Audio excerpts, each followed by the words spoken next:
दोस्तों आज पेश है बेबी तुलसी। ये कवर चित्र है दोस्तों।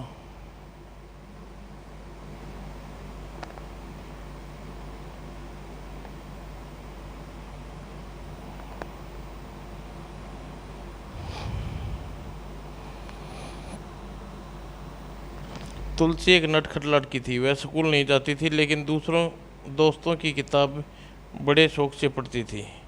वह कितनी बड़ी कविता चल जल्दी दूसरी पढ़, वरना सोनू आ गया तो अपनी किताब छीन ले जाएगा। बंदर बैठा टोपी पहने, बंदरिया ने पहने गहने, इन्हीं मदारी खूब नचाता, डम डम डम डम खूब बजाता। तभी सोनू आ गया। सोनू, ला छेड़ मेरी किताब, चोरटी कहीं की। तुलसी चोर नहीं है, तू चुप हो जा उषा की बच्ची, वरना तेरी दूसरी टांग भी पोलियो ग्रस्त कर दूंगा। क्या सोनू एक धनी बाप का बेटा, का लाडला बेटा, घमंडी बेटा था। क्या कहा तूने सोनू के बच्चे? जरा इसे हाथ तो लगा के देख, तेरा मुंह नोच लूंगी तेरा। लेकिन उषा बीच बचाव में अक्सर लड़ाई टल जाती थी। तुलसी गरीब थी। पंख ने खिला एक इंसानी कमल पंख में खिला एक इंसानी कमल थी, जो किसी के नहीं डरती थी। मौसी, ओह, देख कर नहीं चलता मोटे, पत्थर मार कर तेरी दोनों आंखें फोड़ दी तो हमेशा के लिए अंधा हो जाएगा क्या? बिद्दी सी छोकरी, तेरी इतनी बड़ी जुबान, ठहर अभी बताता हूँ तुझे। अरे बाबूजी, इसे मत मारना, मैं हाथ जोड़ता हूँ, माफ़ कर दो इसे, वैसे गलती आप ही की थी। चलो उठो बेटी, तुलसी ज़रा संभाल कर। तुलसी, हिम्मत है तो आजा, कबड्डी खेल हमारे साथ। ठीक है, मंजूर है। एक तरफ तरफ तेरी टीम, दूसरी तरफ मैं अकेली। और तुलसी कबड्डी कबड्डी चाचा चाचा थे, रहमान दिल के नेक इंसान, और बंस पूरी बस्ती के प्रिय थे। कबड्डी कबड्डी कबड्डी, कस कर पकड़ो इस रहो, जीत गए तो हमें टॉफी खिलाएगा। शाबाश जुल्फी, तुलसी से पाला पाला आ गया। और भयानक पाले को छूने के लिए तेरे तेरे बढ़ते तुलसी के हाथ सोनू की पकड़ लिया। कबड्डी कबड्डी कबड्डी, सोनू यह बेईमानी है, हाथ छोड़ दे तुलसी का। पर सोनू ने हाथ न छोड़ा। आखिर मामला हार जीत का था। सोनू, हाथ मत छोड़िए। कबड्डी कबड्डी कबड्डी, अब तुलसी हार जाएगी। लेकिन अंतिम वाक्य है, अब तुलसी हार जाएगी। तुलसी के मस्तिष्क में थोड़े कितनी बजा, और उसने अगले ही क्षण घायल बागिन के समान बिखर उठी, और उसने पूरी ताकत से अपने हाथ पैरों को झटका दिया। सोनू पराजय सिर सिर पर देखी तो अचंभा कर अपने तीखे नाखून तुलसी के बाह पर गड़ा दिए। चाहे कुछ भी हो जाए, आज तो जीतेगी नहीं। पर तुलसी ने कहा परवाह थी। सोनू के तीखे नाखून ने उसके एक तीव्र झटके से अपनी बाँह छुटा ली, लेकिन उसकी बाँह से सोनू के नाखून से छिलती चली गई। और तभी हर्ष भरी चीख गूंज उठी, कबड्डी कबड्डी कबड्डी, तुलसी जीत गई। अब तुलसी ने अपने बाजू पर नाखूनों की लकीरें देखी। देख सोनू के बच्चे, ये क्या किया है तूने? जवाब दे, अगर तेरा मुंह नोच लूँ तो। अरे जा। तभी कई बच्चे चीखे, हाथी हाथी हाथी, चलो हाथी की सवारी करेंगे। और क्षण भरे खेल का मैदान खाली हो गया। तेरा तो पूरा हाथ छिल गया तुलसी। खेल में ऐसी चोटें लगती रहती हैं उषा। अब हम भी चलते हैं हाथी की सवारी करने। नहीं तुलसी, हम हाथी की सवारी नहीं कर सकते, हमारे पास पैसे नहीं हैं।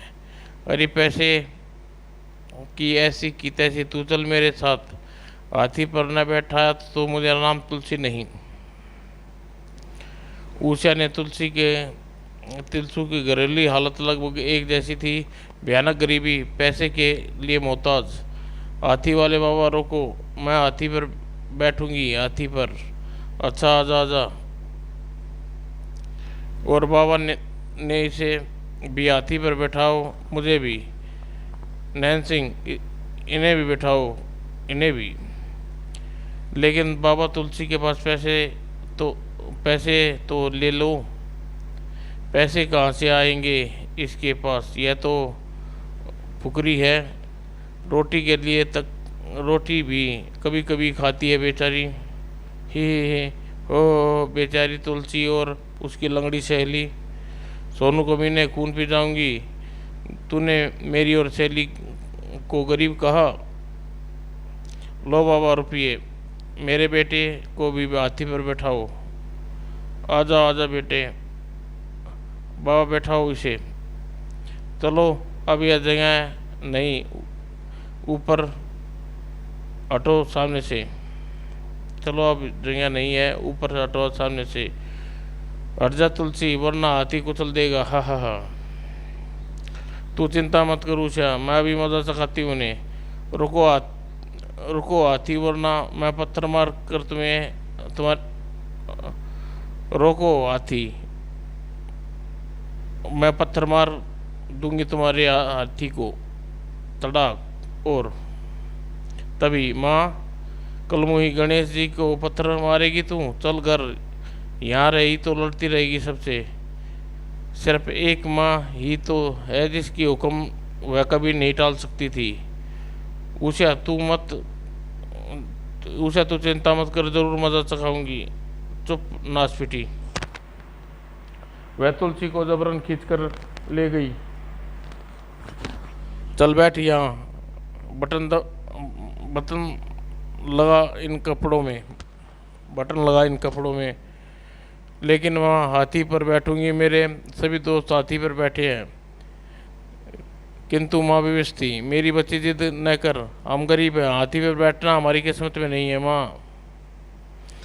तू रो मत माँ। नहीं मत रो माँ, देखना एक दिन मैं ऐसे 10 हाथी तेरे दरवाजे पर खड़े कर दूंगी। माँ, मैं किसी बच्चे से 1 रुपया नहीं लूँगी, सबको मुफ्त में सवारी करवाऊंगी। लेकिन उस सोनू के बच्चे को आने दे, अपने हाथियों के पास भी नहीं आने दूंगी उसे। आज मेरी सबसे प्यारी सहेली उषा को लंगड़ी कहा। तभी गली के बच्चे शोर उभरा, हाथी आ गया, हाथी आ गया। तुलसी तू भी अपनी छत से देख ले हाथी। तुलसी की मनोभाव देख माँ की ममता उमड़ पड़ी। और गली में हाथी के पीछे पीछे चलते बच्चों का झुंड, शोर काफी तेज था। लेकिन हाथी के ओहदे पर अकेला सोनू को देख तुलसी भवेतन गई। हा। तुलसी देख, मैं पूरे मोहल्ले पर हाथी की सवारी करूंगा। मेरी माँ बाबा को पूरे 11 रुपये दिए हैं। सोनू की इस घोषणा ने तुलसी के जख्मों को नमक छिड़क दिया। वो गुस्से में भड़क उठी। तुझे हाथी से नीचे न गिराया तो सोनू मेरा नाम नहीं, तुलसी नहीं। और फिर जैसे ही हाथू उसके घर के सामने आया, वह नीचे कूद गई। और ठीक हाथी के ओहदे पर धम की आवाज़ से अकेला सोनू नहीं, मावत भी हड़बड़ा गया। उफ, यह लड़की नहीं है या तूफान। तुलसी। तड़ाक। बोल, अब कहेगा उषा को लंगड़ी। और फिर अगले पल सोलू तुलसी को मारने चिपक गया। तूने मुझे थप्पड़ मारा कमीनी, मैं तुझे जान से मार डालूंगा। हाथी से नीचे गिर जाएगा मच्छर। मावत घबरा कर हड़बड़ा कर उठा। ओह ठहर चंडाल, तुझे बताता हूँ। तभी सोनू तुलसी के पीछे धकेला, लेकिन मावत से टक्कर से तुलसी नीचे गिरने की बच गई। किंतु हाथी की गर्दन पर खड़ा हुआ मावत न बच सका। और तुलसी हतपत थी, लेकिन सोनू गुस्से में पगलाया हुआ था। और तभी उसने निकट मावत अंकुश भी आ गिरा। अब नहीं बचेगी तू चुईया। और पूरी ताकत से अंकुश तुलसी पर फेंका, लेकिन तुलसी ने खुद को बचाने में सफल हो गई। परिणाम स्वरूप तुलसी द्वारा फेंका गया अंकुश हाथी के सिर पर जा लगा और अंकुश गिरते ही हाथी पागल हो गया। आची हाँ। और तुलसी ने गिरने हुए सोनू को कमीज पकड़ ली उसे, परंतु फट गई। नहीं सोनू। और गनीमत यह हुई कि सोनू कूड़े के एक ऊंचे ढेर पर गिरा। अरे हाथी को क्या हुआ? लेकिन हाथी बेकाबू हो चुका था।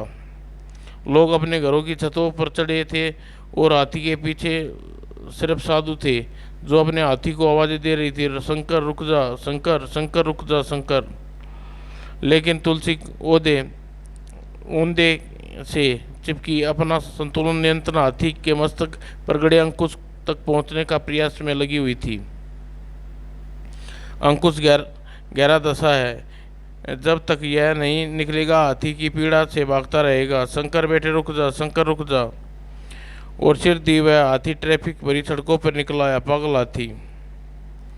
और पीछा करते साधु अब कहीं पता नहीं था। तभी हाथी तहस नहस करता हुआ नियंत्रण एक दिशा में दौड़ता जा रहा था। रुक जा शंकर, भागो पागल हाथी। और अनेक प्रयत्न तुलसी के हाथ मस्तिष्क में थमा अंकुश निकालने में सफलता मिली और मस्तक से गहरे जख्म सचमुच दर्द से पागल कर दिया था। अब रुक जा शंकर। वह तेजी से दौड़ता चला जा रहा था और शहर से को मीलों पीछे छोड़ जंगल में उतर गया। अगर पेड़ की वह शाखा पकड़ लूँ तो बच जाऊंगी। वह बच गई, मगर तब एक शरारती बंदर आ पहुंचा। खो खो खो खो, उई माँ, यह तो काट खा लेगा। और घबराहट में उसी आलम में तुलसी ने के हाथ से पेड़ की शाखा छूट गई। आह धड़ाम। और कुकलती कुकलती कराती तुलसी उठ हुई। सत्यानाश हो बंदर के बच्चे।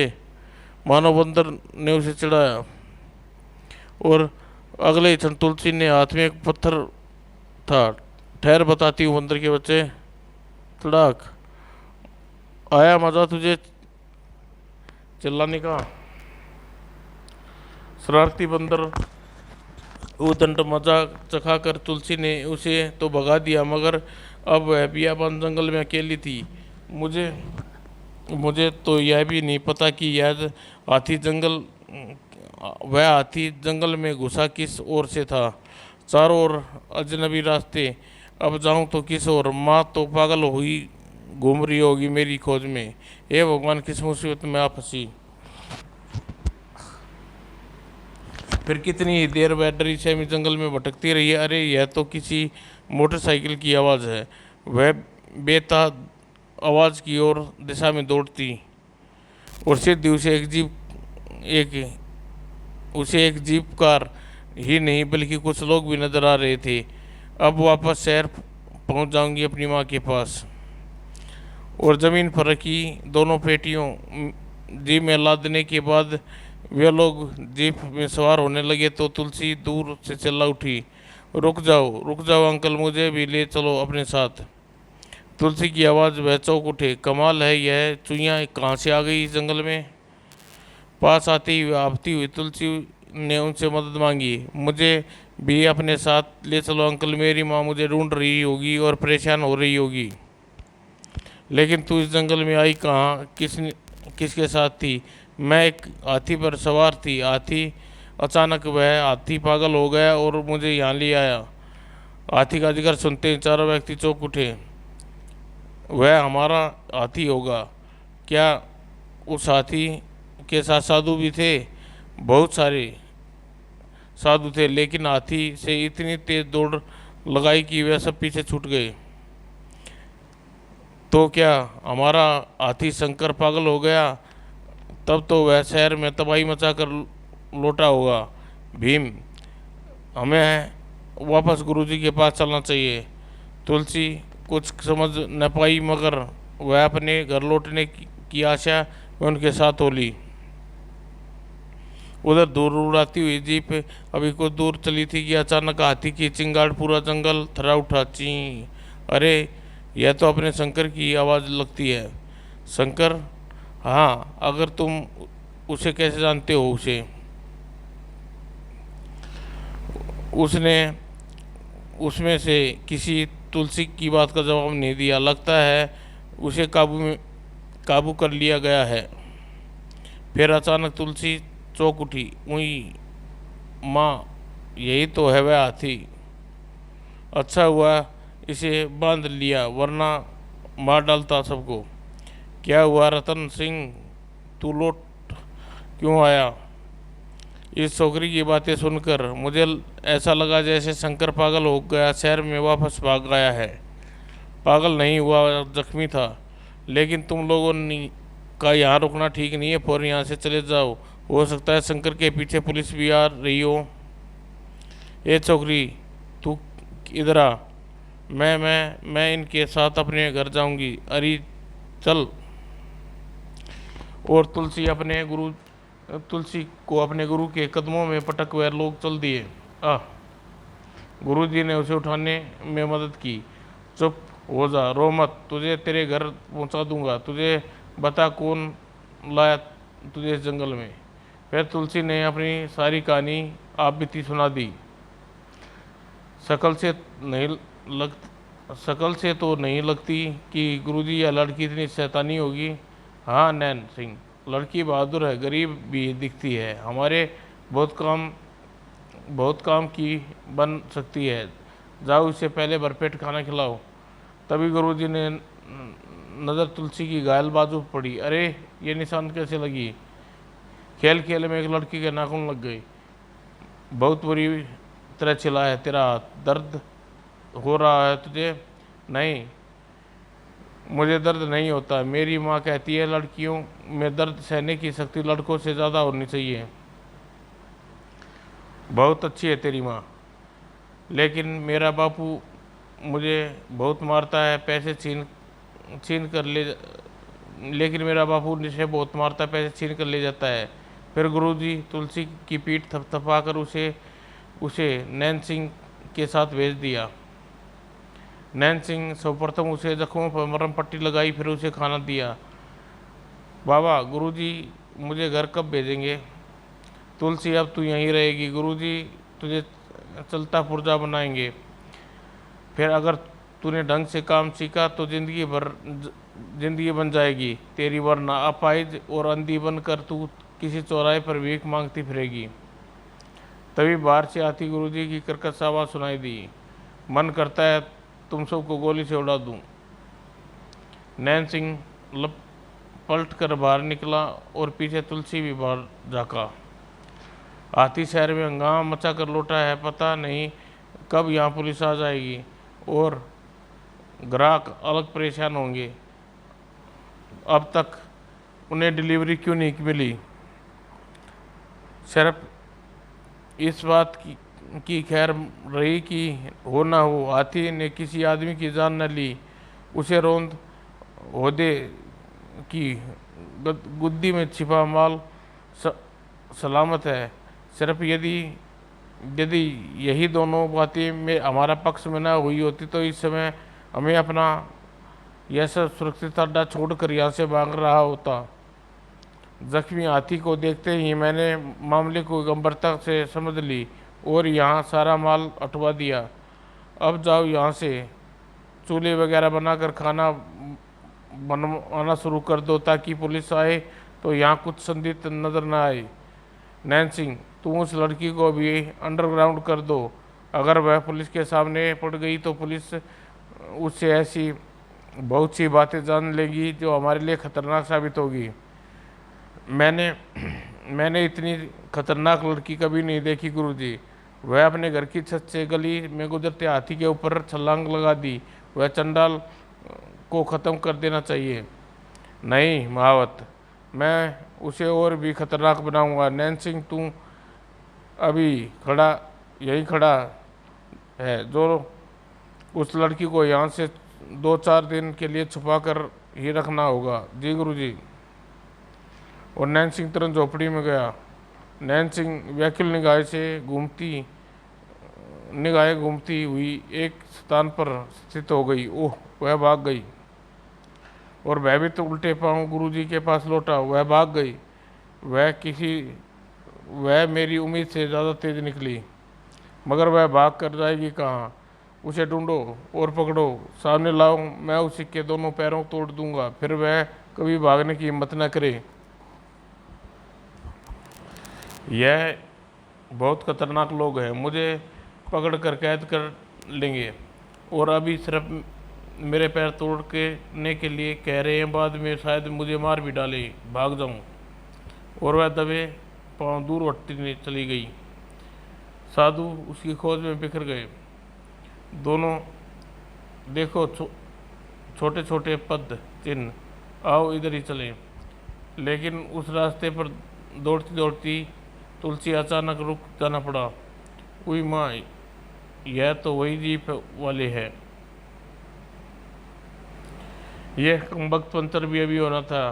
अगर सचमुच पुलिस यहाँ आ गई तो हम मुसीबत में फंस जाएंगे। लाओ दूसरा पहिया दो। यह उतार गया। पुलिस आ जाए तो मज़ा ही आ जाए, लेकिन पुलिस न आई तो यह लोग तो यहाँ से चले जाएंगे। फिर तुलसी ने एक जोखिम भरा काम किया। वह पंचर बदलने के बाद वह जब चारों बदमाश अपनी जीप में सवार हुए तो तुलसी ने अचानक झाड़ियों से निकलकर जीप के नीचे जा घुसी गई और वह जीप के साथ जंगल में रवाना हो गई।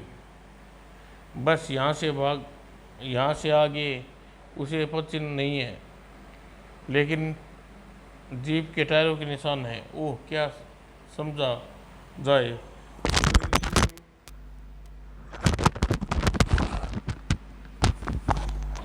जीप द्वारा भाग निकली। उसके आसपास देखो, तुरंत तुलसी के पद चिन्ह और दिखाई न दिए। और देखो, कमाल है, वह हमारी जीप से भागी बहुत चालाकी से। लेकिन अब क्या करें? अपना यही सवाल अपने गुरु से पूछो। वह बिखर उठे।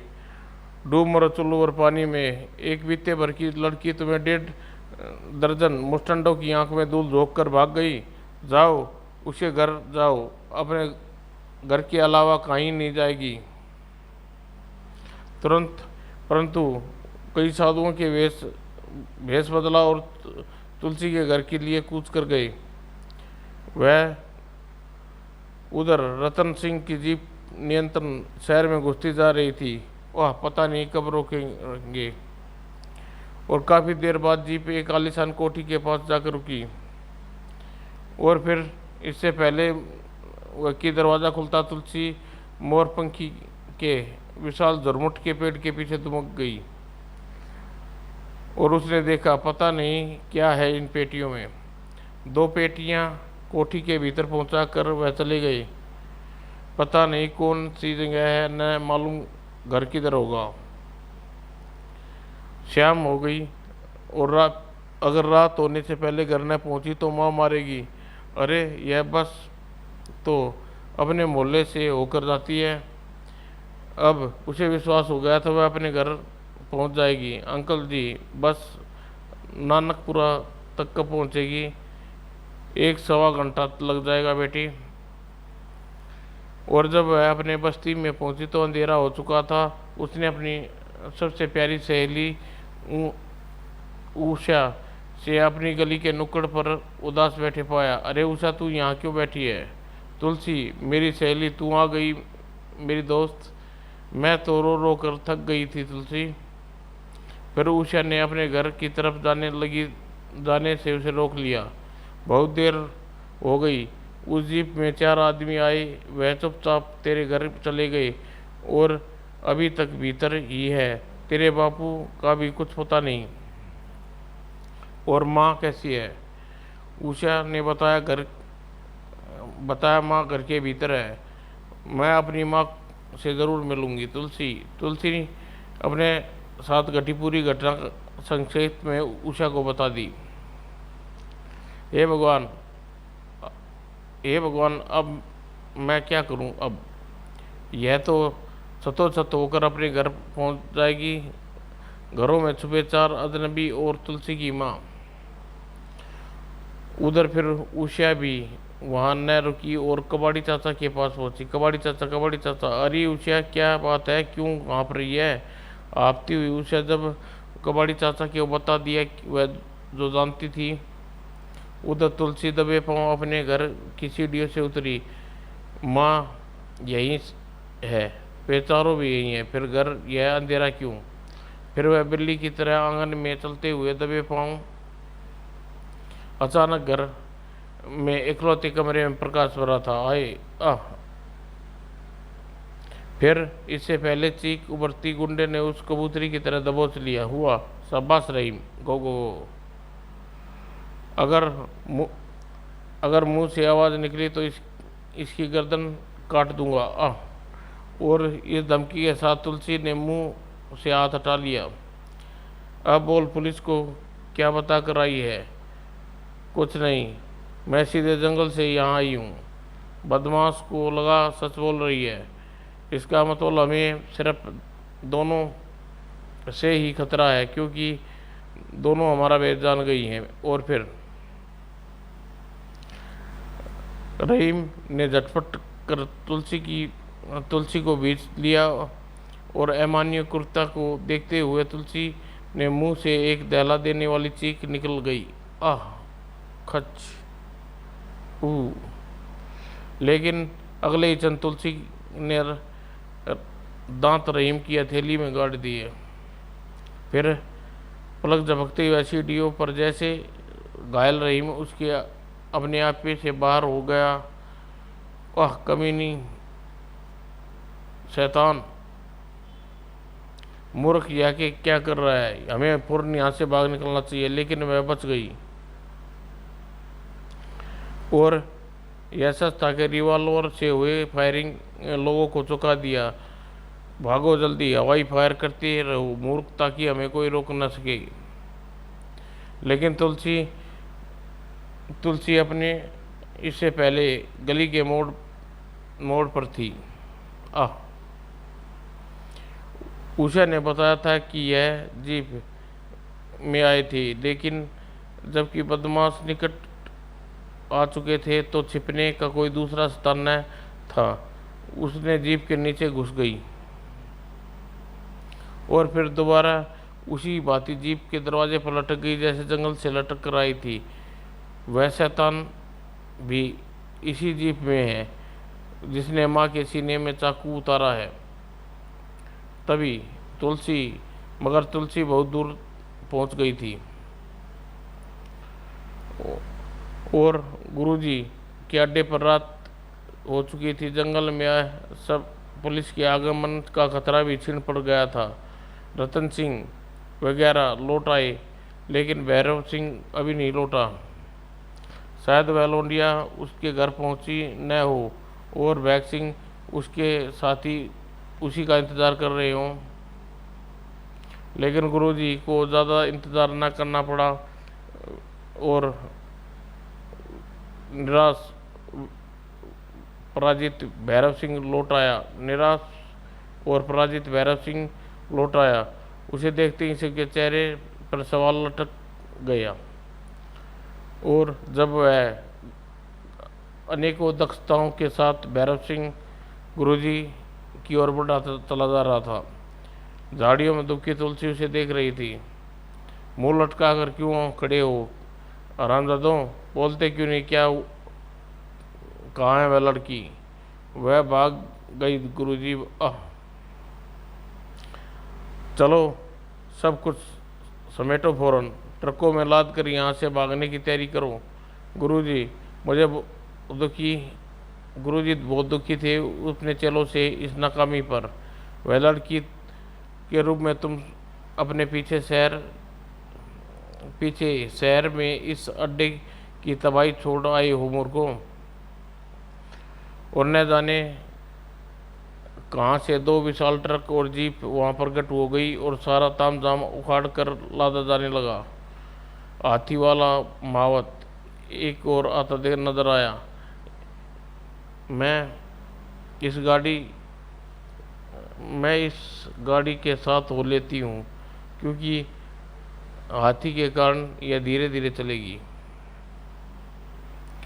और फिर अंधेरे में छिपकर वह साथ साथ चलने लगी, एकदम परछाई की तरह। और फिर वह गाड़ी हाथी के पास जाकर रुकी। तुलसी हाथी गाड़ी के नीचे घास पर लेटे हाथी को खोला जा रहा था देखती लगी। और एक आदमी तुलसी के निकट खूंटी उखाड़ी, फिर बाकी खूंटियाँ भी उसने इकट्ठी करने लगा।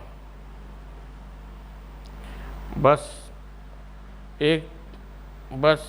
सिर्फ एक शेष बची है, उसे उठाने के लिए। यह तो तुलसी ने बड़े आराम से उससे खूंटी को अपनी ओर खिसका ली।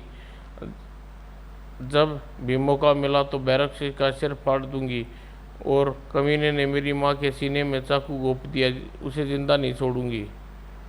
जैसे ही वह खूंटी उसके हाथ में आई, अन्यासी उसके अंकुश याद आ गया। ऐसा ही तो था अंकुश, जो उस हाथी के सिर पर गाड़ दिया था। वह पागल हो गया था। फिर एकाएकी वह खतरनाक इरादे के साथ उठी। अंकुश की जगह यह खूंटी भी इसके मस्तिष्क में गड़ जाए तो यह दोबारा पागल हो जाएगा और इन्हीं लोगों को कुचल डालेगा जिन्होंने इसे सताया है और मेरी माँ को चाकू घोंपा है। तुलसी घुटने मोड़कर दबे पांव हाथी के मुंह की तरफ बढ़ने लगी। कमबख्त, यह मावत का बच्चा कहाँ मर गया अब। और शांत बैठे हाथी के सिर के पास पहुंचकर तुलसी ने पूरी शक्ति से खूंटी अंकुश वाले जख्म पर दोबारा घुसेड़ दी। शांत बैठा हाथी पीड़ा से बिलबुला उठा और चिंगाड़ता हुआ खड़ा हो गया। अरे इसे क्या हुआ? और चिंगाड़ तुलसी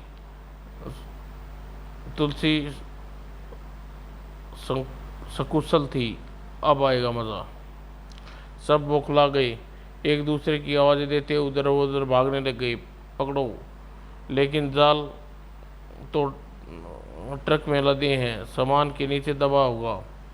तभी कोई चीखा, पुलिस पुलिस, गुरुजी पुलिस आ गई। नहीं, और मारे व्यवस्था के गुरुजी की मुठियां बीच कर चिंगाड़ उठे और अपनी पराजय को निकट आते देख क्रोध से पागल हो उठे। अब भागने का वक्त नहीं है, मोर्चा लगा लो। और मोर्चा लगा कर पुलिस तथा बदमाशों के बीच जबरदस्त गोलीबारी आरंभ हो गई। ले बैग, तू पीछे जाकर पुलिस वालों को मशीन गन से भूल डाल। यह फंदा बिछाया था गुरु जी के लिए था, लेकिन अब तू मेरी माँ के शैतान हत्यारे बैग सिंह पर तुलसी पूरी सख्ती से रस्सी खींच ली। रस्सी खींचते ही एक झटके में बैग सिंह ओदे मुंह जमीन पर गिरा, और जहाँ तुलसी ने सड़क तोड़ने वाली पैनी गोहती का एक हिस्सा जमीन पर गाड़ रखा था और गहती का चौड़ा नोकीला हिस्सा बैग के सीने में धंस गया। तभी अचानक, अरे चंडाल! फिर उसने खुद गुरुजी के शिकंजे में पाया। अच्छा होता महावत की बात मानकर तुझे मार डालता, मगर तब तक एक गोली चली। धाएं, और पलक झपकते गुरुजी का प्राणास्तम हो गया। गोली उसके मस्तक पर लगी। कबाड़ी चचा! तुलसी हल्का उठी, उसका कलेजा भर उठा। फिर कबाड़ी चाचा लिपट कर फुट फुट रोने लगी। उन कमीनों ने मेरी माँ को मार डाला। कबाड़ी चाचा, रो मत पगली, तू एक बहादुर लड़की है, तेरी माँ बच गई और पुलिस सुरक्षित अस्पताल में है। फिर सारी गुत्थी आसानी से सुलझ गई। सर, ये स्मगलरों और लुटेरों का एक शक्तिशाली टोला था। टोले के आदमी साधु बनकर अपने हाथी के ओहदे में स्मगलिंग का माल लाद कर ग्राहकों को माल डिलीवरी कराते थे, दिन भर शहरों में घूमते थे। उन्होंने में से 7 मारे गए और बाकी के हथियार डाल दिए हैं। हवलदार पांडे, हमें हमारी हिफाजत में है और संरक्षण की ज़रूरत है। Yes sir. पुलिस की मदद के लिए आपका बहुत बहुत धन्यवाद। धन्यवाद बद्री चाचा। समाप्त दोस्तों।